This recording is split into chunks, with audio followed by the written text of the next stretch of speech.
सबको हेलो। मैं होप करता हूँ आप सब बढ़िया होगे। तो यार लैमीज थ्योरम स्टार्ट करेंगे। इस वीडियो में हम लैमीज थ्योरम को अच्छे से अप्लाई करना और लैमीज थ्योरम का यूज करके क्वेश्चन करना सीखेंगे। आपको कहीं पे भी ये नहीं बोलेंगे कि यहाँ पे लैमीज थ्योरम यूज करो, पर ये बहुत सारी जगह यूज होता है और काफी यूजफुल टूल है। अगर आपको इसको अप्लाई करना आता है आप डायरेक्टली इससे आंसर्स निकाल सकते हो अपने। तो यार बहुत हेल्प करेगा ये आपको फिजिक्स में। वेक्टर्स का पार्ट है, लैमीज थ्योरम बोलते हैं। लैमीज थ्योरम का एक और नाम होता है साइन लॉ। लैमीज थ्योरम का प्रूफ हम वीडियो के लास्ट में देखेंगे। अभी यार लैमीज थ्योरम पढ़ते हैं, लैमीज थ्योरम याद करते हैं, कैसे याद रखेंगे, इसकी स्टेटमेंट क्या है, और चलो आ जाओ स्टार्ट करते हैं।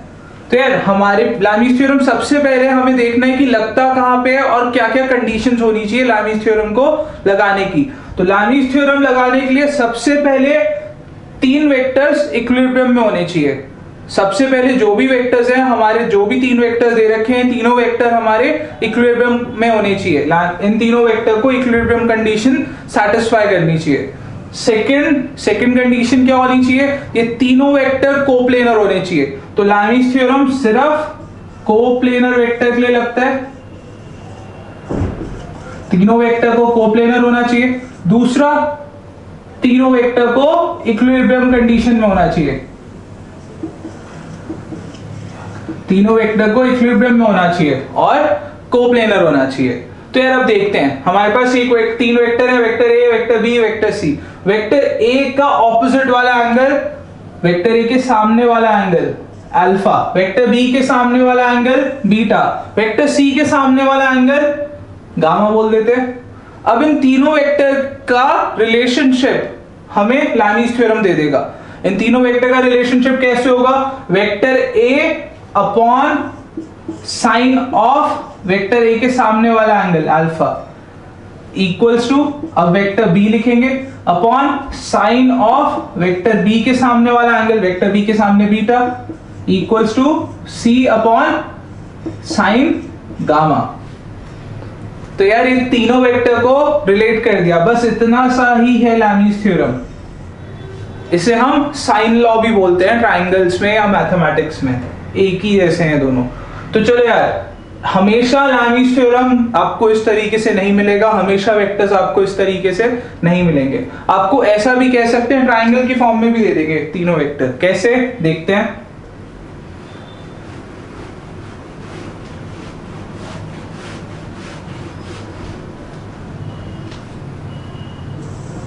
ये वेक्टर ए है, ये वेक्टर बी है, ये तीसरा वेक्टर सी है।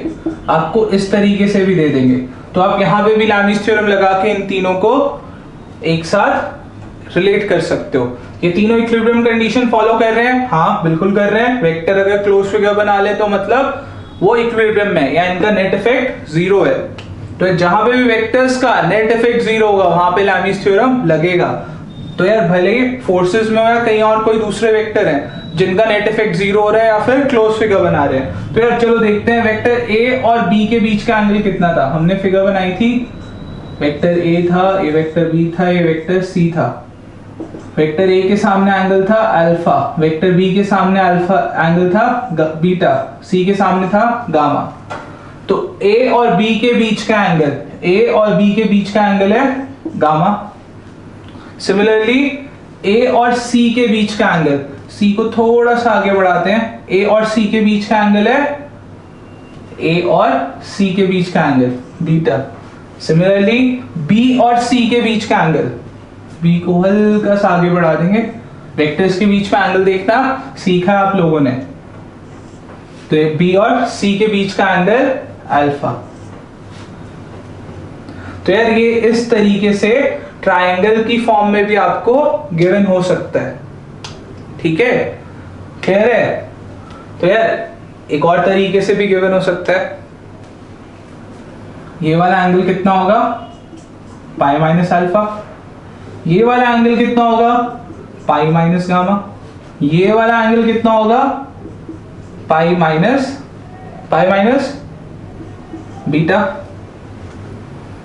अब यार एक और चीज देखना, वेक्टर ए के सामने एंगल है पाई माइनस अल्फा, तो vector A upon sine of pi minus alpha equals to vector B, B के सामने वाला एंगल है pi minus beta, sine pi minus beta, और वेक्टर सी के सामने sine pi minus gamma, vector C के सामने पाई माइनस गामा। अब sine pi minus theta cos theta sine theta के इक्वल ही होता है, तो मतलब ये हमारा a upon sine alpha, b upon sign beta और c अपॉन साइन गामा के इक्वल ही आ गया। तो यार जो ट्राइंगल के अंदर वाले एंगल्स की फॉर्म में आपने मैथ्स में साइन लॉ पढ़ा था, तो ये वही है। तो इसीलिए मैंने वेक्टर की इस वीडियो की स्टार्टिंग में बोला था कि लैमीज थ्योरम या फिर साइन लॉ एक ही है। लैमीज थ्योरम को साइन लॉ बोल देते हैं वेक्टर्स में, साइन लॉ को लैमीज थ्योरम बोल देते हैं, मैथ्स में लैमीज थ्योरम को साइन लॉ बोल देते हैं। तो कुछ नहीं है, आपको ये आ गया अच्छे से समझ में कि ट्राइंगुलर फॉर्म में भी दे सकते हैं और ऐसे भी दे सकते हैं। तो किसी भी तरीके से दे रखा हो, तीनों वेक्टर कोप्लेनर होने चाहिए, इक्विलिब्रियम में होने चाहिए, मतलब उनका नेट इफेक्ट 0 होना चाहिए, और तीसरा आपको हर एक एंगल पता होना चाहिए, तभी तो रिलेट करके रिलेशनशिप बना पाओगे। तो यार कुछ क्वेश्चन करते हैं लैमीज थ्योरम पे और देखते हैं। तो ये दो क्वेश्चन मैंने नीचे दे रखे हैं। पहले ये वाला क्वेश्चन करेंगे, राइट हैंड साइड वाला। हमें P, Q, R तीन वेक्टर दे रखे हैं, तीनों के बीच में एंगल दे रखे हैं 150, θ1, θ2।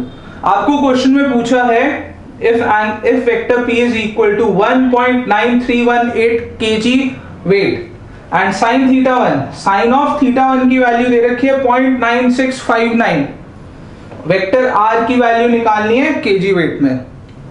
तो यार यहाँ पे कहीं पे नहीं बोला लैमीज थ्योरम लगाना है, पर ये लैमीज थ्योरम से हम क्वेश्चन करते हैं। आप लोग नोट कर लो, ट्राई कर लो इसे क्वेश्चंस को, और फिर वीडियो को दोबारा से स्टार्ट करना। और जिसने कॉपी नहीं निकाली यार, कॉपी पेन निकाल लो और साथ में नोट करते चलो। तो ये वाला क्वेश्चन करते हैं कैसे। R के सामने जो एंगल है R upon sine 150 equals to P के सामने जो एंगल है P upon sine θ1 equals to Q के सामने जो एंगल है Q अपॉन साइन θ2। हमें क्वेश्चन में साइन θ1 की वैल्यू गिवन है और P गिवन है, तो इसका यूज करते हैं। R साइन 150 की वैल्यू 1/2, साइन 150 को साइन पाई माइनस 30 लिख सकते हैं, साइन पाई माइनस 30 साइन 30 के इक्वल, तो साइन 30 की वैल्यू 1/2। P की वैल्यू रखते हैं 1.9318, साइन θ1 की वैल्यू रखते हैं 0.9659। तो यार ये वैल्यूज देख के डरना नहीं कि सर कैलकुलेटर का यूज करना पड़ेगा, यार ट्रिक होती है बहुत सारी जगह। आप ये पॉइंट हटा दो, आपको सीधा सीधा दिखने लगेगा, नीचे वाले नंबर का डबल करेंगे ऊपर वाला आ जाएगा। कैसे? 9 into 2 18, 1 कैरी चला गया, 2 5 10, 10 plus 1 11। तो यार ये मल्टीप्लाई करना डबल है बिल्कुल, तो क्या आ जाएगा 2R equals to 2, R equals to 1 kg weight। तो यार सिंपली 1 मिनट में सॉल्व हो गया। 1 मिनट में हमें R की वैल्यू मिल गई बिना कुछ करे। यार सर पेन तो चलाया, मार्कर चलाया, यार इतनी मेहनत तो करनी पड़ेगी, थोड़ा सा तो कुछ करना पड़ेगा तभी आएगा आंसर। चलो नेक्स्ट क्वेश्चन करते हैं। हमें टेंशन और वेट निकालना है। लेफ्ट साइड में 30 न्यूटन का फोर्स दे रखा है और ये 30 डिग्री बना रखा है। यार इस क्वेश्चन में अब तो ना एंगल पता है ना वेक्टर पता है बाकी के, तो कैसे निकालेंगे? यही तो क्वेश्चन है, टेंशन निकालनी है, वेट निकालना है, और कुछ नहीं दे रखा, बस ये 30 न्यूटन दे दिया। पर यार ये ब्लॉक है, ये ब्लॉक इक्विलिब्रियम में, T 30 न्यूटन और W तीनों के तीनों कोप्लेनर होने वाले हैं, तीनों के तीनों कोप्लेनर है, इक्विलिब्रियम में। लैमीज थ्योरम जिंदाबाद, लैमीज थ्योरम लगाएंगे, तो लगाते हैं, जल्दी से लगाते हैं।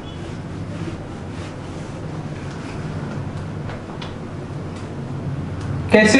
सबसे पहले ये T बनाया, ये बनाया हमने 30 न्यूटन, ये बनाया W। यार ये बीच में ये जो एंगल है 90 होगा, 90 प्लस 30 ये वाला 120। अरे वाह, 30 और W के बीच में 90 डिग्री परपेंडिकुलर है दोनों, ये हॉरिजॉन्टल है वर्टिकल है, 90 डिग्री होगा। 90 प्लस 120 210, 360, पूरा एंगल 360, 360 में 210 माइनस करेंगे 150, तीनों एंगल पता है हमें। अब आगे जल्दी से t upon sine 90 equals to w upon sine 160 120, अरे 60 था ही नहीं, w अपॉन साइन 120 और साथ में 30 अपॉन साइन 150। तो पहले इन दोनों को पकड़ लेते हैं, t upon 1 equals to w upon sine 120, sine 120 की वैल्यू साइन पाई माइनस 60, तो साइन 60 रूट 3 अपॉन 2 और t की वैल्यू, अरे t की वैल्यू तो निकालनी है, तो इन दोनों को पकड़ के तो कोई फायदा ही नहीं होने वाला था, हमें इन दोनों को पकड़ना चाहिए था।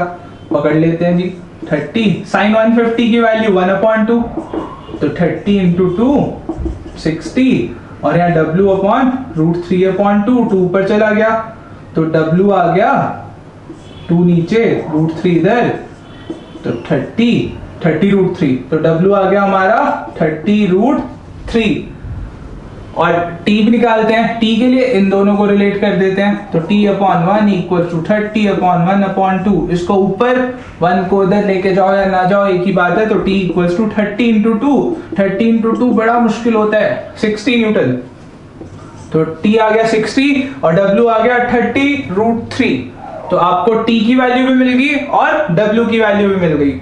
तो यार जिसने आंसर करेक्ट निकाला उसको कुछ नहीं मिलेगा, जिसने गलत निकाला उसको क्या मिला वो वही जाने, उसको सही आंसर मिल गया जिसने गलत निकाला। चलो अब मैं 2 और क्वेश्चन लिखता हूं, आप ये दोनों क्वेश्चन प्रैक्टिस कर सकते हो, अब अच्छे से निकाल सकते हो आंसर बिना मेरी हेल्प के। फिर भी चलो सॉल्व कर देंगे जल्दी से। एक क्वेश्चन है, यहाँ पे एक ब्लॉक रखा हुआ है, इस ब्लॉक का वेट है W, 2 स्ट्रिंग से अटैच है, यहाँ पे है θ2, यहाँ पे है θ1। लेफ्ट स्ट्रिंग में जो टेंशन है वो T1, राइट स्ट्रिंग में टेंशन T2, ब्लॉक का वेट W। अब जिस बच्चे को आता है न्यूटन लॉ, जो बच्चे आगे का पढ़ चुके हैं वो कहेंगे सर क्या जरूरत है लामीज थ्योरम की, हम न्यूटन लॉ से निकाल देंगे। तो यार बिना न्यूटन लॉ के भी हो सकता है क्वेश्चन वेक्टर की हेल्प से, तो करते आ जाओ।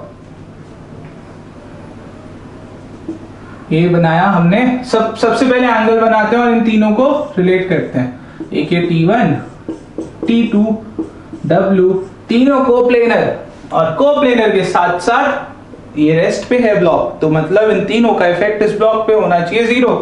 इक्विलिब्रियम कोप्लेनर, लामीज थ्योरम फिर से जिंदाबाद। तो यार जल्दी से देखते हैं, एक लाइन ऐसे बना लेता हूं मैं, ये θ1 तो ये भी θ1 होगा और ये 90 डिग्री, तो T1 और W में 90 प्लस θ1। सिमिलरली T2 में ये वाला एंगल θ2 और नीचे 90 प्लस θ2। अब ऊपर क्या बचा यार, ऊपर ये जो एंगल है, ये एंगल आपको गिवन है 150, ये एंगल गिवन है 150 डिग्री। अब यार जल्दी से सॉल्व करते हैं, कैसे? Lami's theorem T1 upon sine 90 plus θ2। Question में क्या करना था, क्वेश्चन में हमें T1 और T2 की वैल्यू निकालनी थी W की टर्म्स में। Sine 90 plus θ1 equals to W upon sine 150। Sine 150 की वैल्यू 1 अपॉन 2, तो 1 अपॉन 2 2 ऊपर, तो 2W। T2 sine 90 plus θ1 cos θ1, sine 90 plus θ2 cos θ2।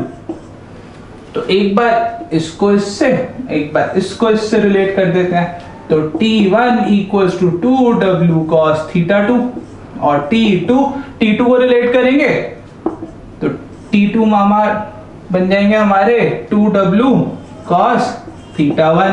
तो T1 T2 W की टर्म्स में रिलेट होके आंसर सीधा आ गया। अब यार इतना सब कुछ नहीं बोलना पड़ेगा तो बहुत जल्दी होगा। चलो तीसरा आंसर सीधा निकालेंगे, चौथा क्वेश्चन सीधा निकालेंगे, चौथे क्वेश्चन का आंसर हम सीधा निकालेंगे बिना ये सब बोले। चलो चौथा क्वेश्चन नोट करो, मैं ये हटा रहा हूं यार, सब हटा देते हैं।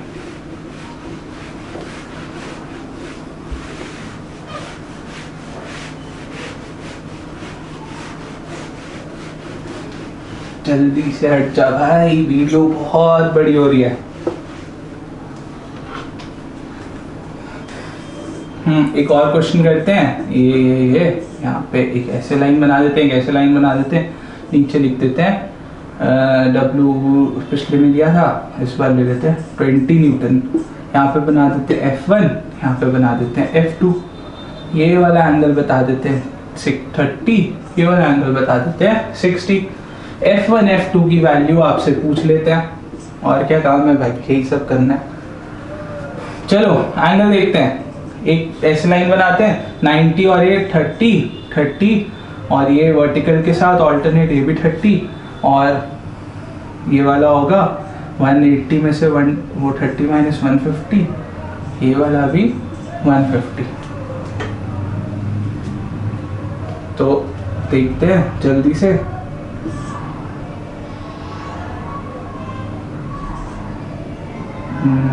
ये वाला F2 और ये वाला F1, नीचे है 20, ये हो गया 60, ये 150 और ये 150। तो यार जल्दी से F1 F2 अपॉन 150 साइन 150 और F1 upon sine 150 equals to 20 upon sine 60। तो जल्दी से रिलेट करते हैं। ये नीचे 1/2 और वहां पे साइन 60 √3/2। तो F2 into 2 equals to 2 times F1 equals to 2 into 20 upon √3। तो F2 आ गया हमारा 2 कैंसिल 20 अपॉन √3, और F1 भी आ गया हमारा 2 कैंसिल 20 अपॉन √3। एक बार इन दोनों को रिलेट, एक बार इन दोनों को रिलेट। तो F1 F2 की वैल्यू सीधा हमारे पास आ गई। तो चलो यार लैमिस थ्योरम का प्रूफ करते हैं और वीडियो को खत्म करते हैं।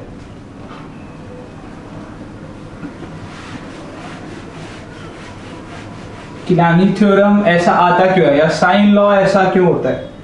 तो यार देखते हैं। एक ही ट्राइंगल बना लेते हैं। ट्राइंगल में 3 वेक्टर A, ये B और ये C ले लेते हैं। A के सामने एंगल ले लेते हैं A, B के सामने एंगल ले लेते हैं B। इस ट्राइंगल में मैं बना रहा हूं एक परपेंडिकुलर, ठीक है। इस परपेंडिकुलर को मैं बोल देता हूं हाइट है ट्राइंगल की, सबको पता था। हाइट और A को रिलेट करना है, ये परपेंडिकुलर बना है। लेफ्ट साइड वाला ट्राइंगल देखो, लेफ्ट साइड वाले ट्राइंगल में A है, ये एंगल B है और ये H है। तो साइन B, साइन होता है perpendicular upon hypotenuse H upon A। Similarly right hand side वाले ट्राइंगल को लेते हैं। राइट हैंड साइड में एंगल, ये वेक्टर B है, एंगल हमारा A है और ये H है। राइट हैंड साइड में साइन A लिखता हूं। साइन A कितना आ जाएगा, perpendicular upon hypotenuse again H upon B। मैं क्या करता हूं, मैं साइन B को साइन A से डिवाइड कर देता हूं, H upon A, H upon B, H cancel, B ऊपर A नीचे।